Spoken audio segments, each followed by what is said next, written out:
Oke, sekarang kita akan belajar tentang pengelompokan atau klasifikasi atau identifikasi jenis-jenis soal.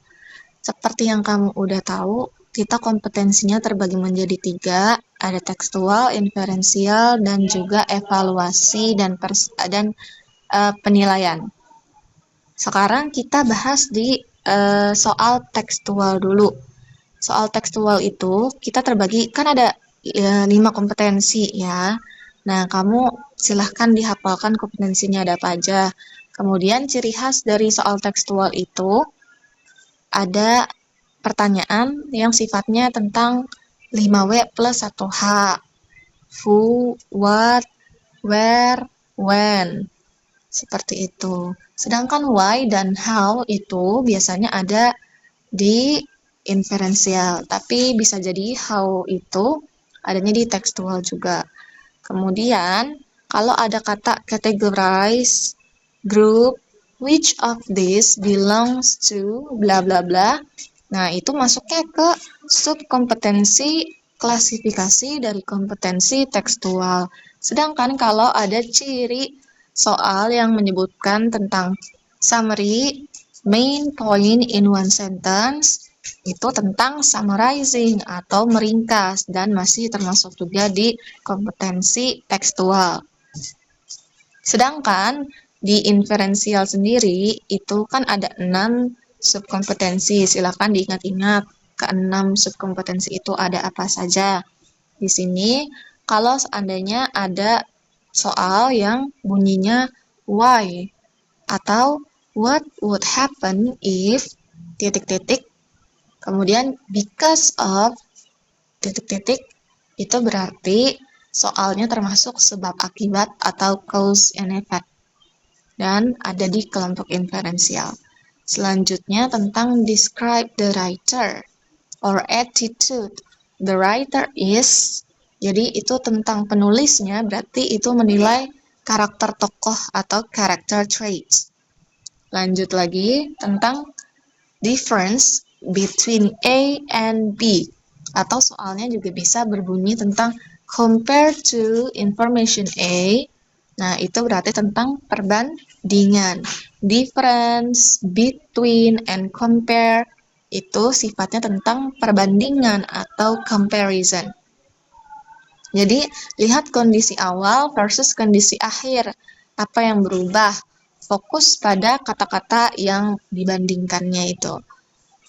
Nah, di sini ada 10 jenis soal. Silahkan kamu tebak nih soal-soalnya itu termasuk ke soal inferensial atau tekstual. Kalau masuk ke inferensial, dia itu ke subkompetensi apa. Sedangkan kalau masuk ke tekstual, dia masuk ke subkompetensi apa. Kenapa kita perlu belajar untuk identifikasi soal ini? Karena ya supaya kita tahu bagaimana cara menjawab dari soal-soal tersebut.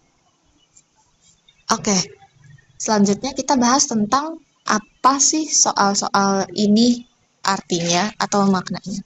Contoh, based on the text, what are the specific names used by the local people to refer to the monkeys found in the forest roots of Senaru? Berdasarkan pada teks, apa nama dari dua spesifik yang digunakan, apa nama spesifik yang digunakan oleh masyarakat lokal yang menunjukkan untuk monyet yang ditemukan di jalur hutan Senaru, ya. Nah, based on the text berarti di sini masuknya ke tekstual karena ada jawabannya di teks dan itu di teks ini secara gamblang disampaikan, makanya masuknya ke tekstual. Karena dia what ya, ada kata what-nya, berarti dia masuknya ke mana? Identifikasi. Kemudian lanjut lagi. The text mention 2 types of waterfall, the well-known one and the secret one. Jadi di teks itu menyebutkan dua tipe dari air terjun atau waterfall. The well-known one itu artinya yang populer, Dan the secret one itu artinya yang rahasia. Kategorinya itu ada sendang gile, tiu kelep, and tumpasan senaru, ya. Based on their accessibility or common levels mentioned in the text, kamu disuruh untuk membuat tabel, ya, berdasar tabel itu jadi ada kolom based on their accessibility or common levels mentioned in the text. Wait. Oke. Nah, maksudnya di sini itu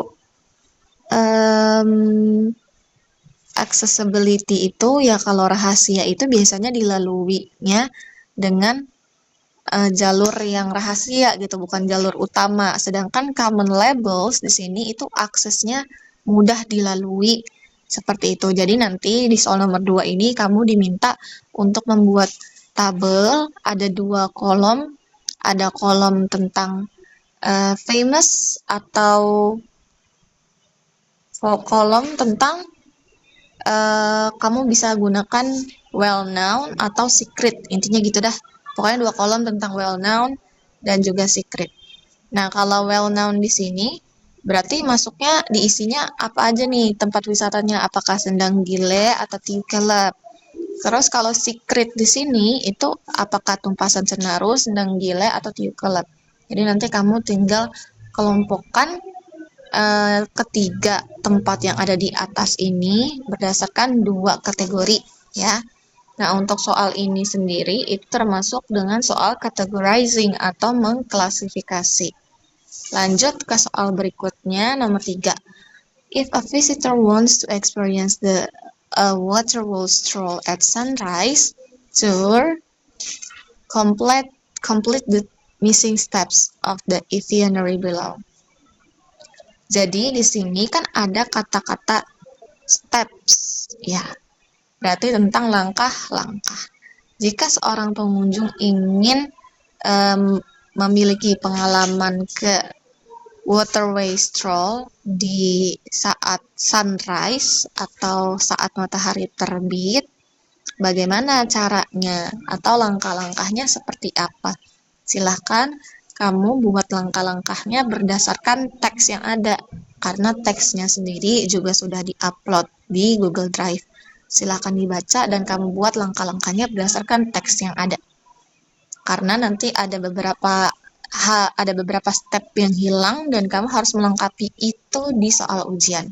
Jadi kalau bisa, kamu pahami isi teksnya.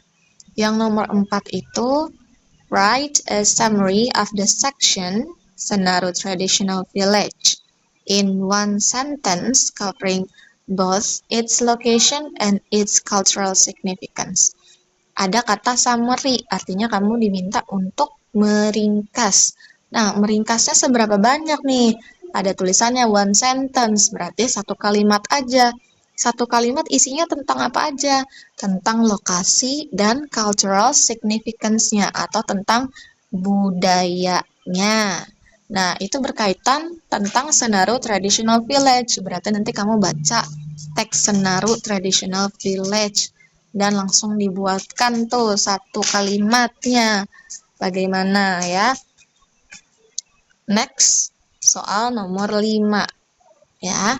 The irrigation canal is mentioned in almost every activity. Based on these mentions, why can the canal be synthesized as the essential artery of the Senaru area for both the locals and the tourists? Jadi, kanal irigasi ini selalu disebut nih di setiap aktivitasnya, baik itu di sunrise stroll, picturesque walk, dan trip to waterfalls. Nah, berdasarkan ketiga aktivitas yang disebutkan tadi, kenapa sih kata kanal ini itu disintesiskan atau disimpulkan dengan essential artery dari Senaru area gitu bagi seorang lokal dan turis itu sendiri? Kenapa dibilang essential artery itu si kanal-kanal itu, ya? Jadi kan berarti di sini ada menghubungkan berbagai bagian teks ya untuk membuat pemahaman baru. Apa yang dihubungkan? Ya tentang si kanal-kanal itu ya. Jadi kamu nanti baca tuh di bagian waterway sunrise ya. Ada nggak penyebutan kanal? Terus di evening hike at sunset, ada nggak penyebutan kanal? Dan lain-lainnya kamu baca. Kalau sudah ada mention tuh beberapa kali tentang kanal, nah itu kenapa dia penting? Nanti kamu silahkan cari, dibaca aja teksnya. Lanjut ke soal nomor 6. Soal nomor 6 di sini, why did the writer initially feel nervous about asking question to the supervisor? Nah, ini soalnya itu masuk ke inferential comprehension. Ada kata writer, berarti dia menanyakan tentang penulisnya, ya. Nah, kenapa sih kok penulisnya itu menuliskan perasaan nervous ya ketika dia bertanya ke supervisor atau pengawas ujiannya? Karena ini teksnya itu tentang pengalaman internship ya atau pengalaman magang. Jadi jawabannya itu silakan dicari kata nervous di teks. Kalau udah nemu kata nervous di teks, kamu cari tahu nih alasan kenapa dia itu nervous. Di soal inferensial itu sendiri nggak ada jawabannya di dalam teks gitu. Jadi kamu harus bisa mencari tahu atau membuat kesimpulan karena ini mencari makna tersirat. Lanjut soal nomor 7. According to the text, what would likely happen to a workplace if there is no strong communication among the workers? Berdasarkan dari teks, apa yang akan terjadi di tempat kerja ketika tidak ada komunikasi yang kuat di antara para pekerja yang ada di sana? Nah, di sini juga nanti kamu, karena ada kata coworkers atau workers, kamu cari bagian paragraf yang terus menyebutkan tentang workers atau coworkers itu sendiri. Kira-kira dia itu secara tersirat ada nggak yang menyebutkan tentang communication? Kalau ada, kamu tulis alasannya apa yang akan terjadi jika tidak ada komunikasi yang kuat. Nomor 8, based on the whole story, how would you describe the writer's attitude toward their work and learning? Berdasarkan keseluruhan ceritanya, bagaimana kamu mendeskripsikan attitude atau sikap penulis terhadap pekerjaannya dan cara belajarnya?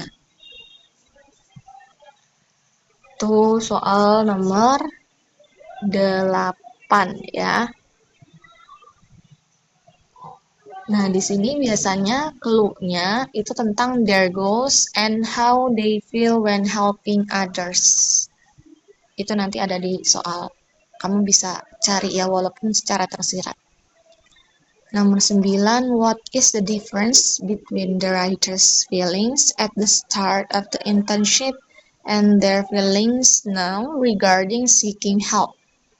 Jadi, apa perbedaan antara perasaan menulis ketika pertama kali penulis itu memulai magang dan perasaannya sekarang ketika dia mencari bantuan? Berarti kan ini kamu membandingkan ya, inferring comparison. Nah, clue-nya adalah coba kamu cari kata nervousness at the beginning ya, with their understanding of collaboration. Collaboration itu yang terjadi di waktu sekarang atau now ya. Nah, kamu cari itu nervousness sama kata collaboration di teks. Yang terakhir soal nomor 10.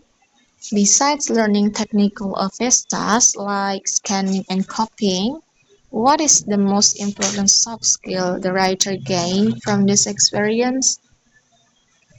Jadi, di samping dari belajar hal-hal teknis tentang pekerjaan kantor, kayak scan dokumen dan fotokopi dokumen, apa yang paling penting soft skill apa yang paling penting yang penulis dapatkan dari si pengalaman itu? Ya, maksudnya apa? Jadi pembelajaran apa sih yang penulis itu bicarakan yang paling penting gitu ya. Udah deh 10 soal. Jadi silahkan ini soal-soalnya, soal-soal asli ujian, kamu pelajari mandiri ya di rumah. Terima kasih.